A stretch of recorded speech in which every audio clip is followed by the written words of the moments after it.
Guys, I have solved writer's block. I'm building a machine that'll write my intro segments for me out of some spare parts that I found in the garage. It's not done yet.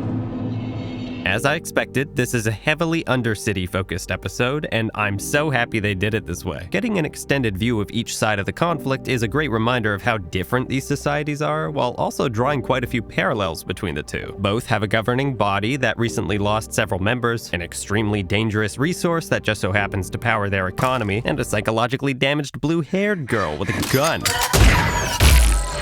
Yeah. Can someone go check on Caitlyn? I'm worried she's gonna reactivate her Twitter account. Last episode was largely focused on Caitlyn and the Council, but this one's juggling a lot more. We got a proper introduction to the Chem Barons, Jinx and Savika, this little kid, Victor, Echo. The density of new information thrown at the audience threatens to weigh it down, but Factitious filmmaking is so economic that it just doesn't. Example, they reintroduce the Firelight's tree, convey that it's become a safe spot for refugees fleeing the Undercity, and show how its location has been kept secret for so long in 3 wordless shots. Incredible. Yeah, I know they clarify it with dialogue later, but for a place that's so dreary in tone, I've always appreciated how colorful the lanes are. Almost as colorful as the cast of characters.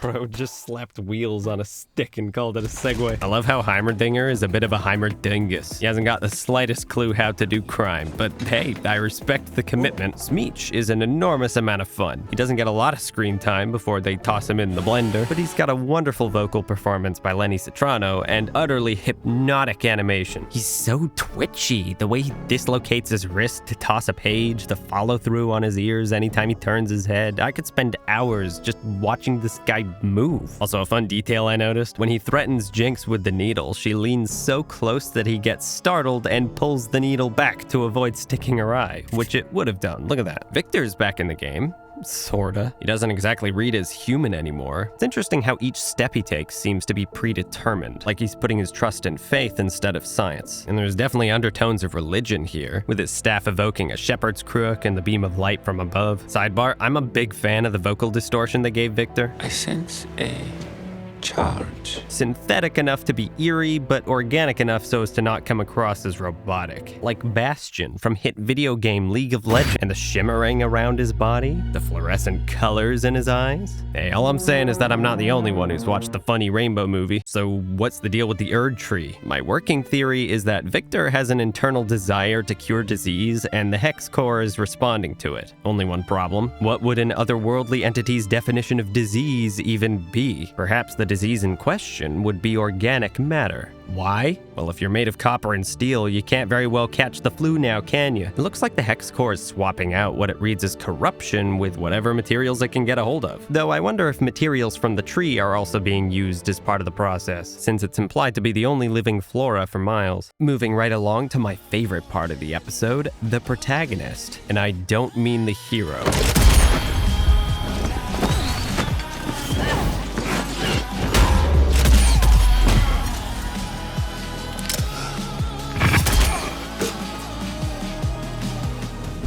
I loved Jinx in this episode. This is our first time following her as a perspective character and seeing the world through her eyes. She was certainly sympathetic in season 1, but decidedly an antagonist. This time around, she seems to be at the beginning stages of a hero's journey of sorts. She even has a save the cat moment with the little kid, who I think is named Isha, judging by the credits, but I'm not about to look it up and check. I've been down that road before. She's still got a generous dose of her signature crazy, but hasn't lost a single bit of the vulnerability that made her presence so compelling to begin with. Look no further than the arcade scene, a straight-up horror section in which Caitlyn's strike team is framed in almost every capacity as the villains. I mean, yeah, you go in with chemical warfare, that's gonna have an impact on your karma. Something that makes this part hit even harder is the parallel to episode 2 of season 1. The last time Vi and Powder were together in this spot, they were fleeing enforcers together. But this time, the enforcer hunting her down is Vi. Jinx even uses the exact exact same tactic of turning on the machines to escape, literally and figuratively suffocating. The inclusion of creature noises in the sound mix is chilling. It's just an immaculate sequence. With Topside wanting to see Jinx brought to justice and Zaun gunning to turn her in, it's really just her against everyone else. Like everybody wants to be an adversary of some description. The biggest surprise for me was the dynamic Jinx has with Savika. They never really saw eye to eye, but their shared circumstance of having their sense of purpose stripped away brings them closer together. There's a therapeutic quality to the way they talk about Silco, almost like a eulogy in tone. And while the line "Watch it all burn" sounds ominous, in my eyes it's just another way of suggesting that they carve out their own way rather than live the life Silco did. This whole thing feels like a turning point for Jinx's character, one where she's gonna try to fix more things than she breaks. On a related note, Savika trying out her new arm is the most inventive action sequence I've seen in years. Dealing attacks entirely dictated by a slot machine. Are you kidding me? That's so cool. Is the arm practical? Not in the slightest, but like Echo said, you gotta live a little bit. Seeing the stone-faced character embrace the chaos and randomness is just delightful, and it certainly makes Jinx feel better. Just look at the difference in energy between the beginning and end of the episode. It'll be interesting to see a more protective, maternal side to Jinx's character. Yeah, she's probably still gonna walk up to Vi and play fightscene.mkv, but she'll be fighting for someone other than herself this time, and she won't be alone, so that'll probably switch things up.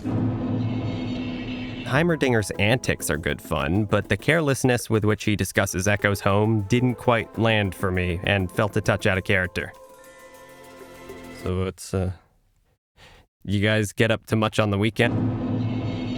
Just call me a survivor in Dead by Daylight, because man, I am hooked. One of Season 1's biggest strengths to me was how it felt like I could understand every character's perspective, and so far, Season 2 is doubling down on that big time. I don't even know who, if anyone, I want to root for. Everyone's goals are at odds with each other, and whatever the outcome, somebody's gonna end up miserable. Probably everyone, except for Singe. He's just doing arts and crafts in the corner.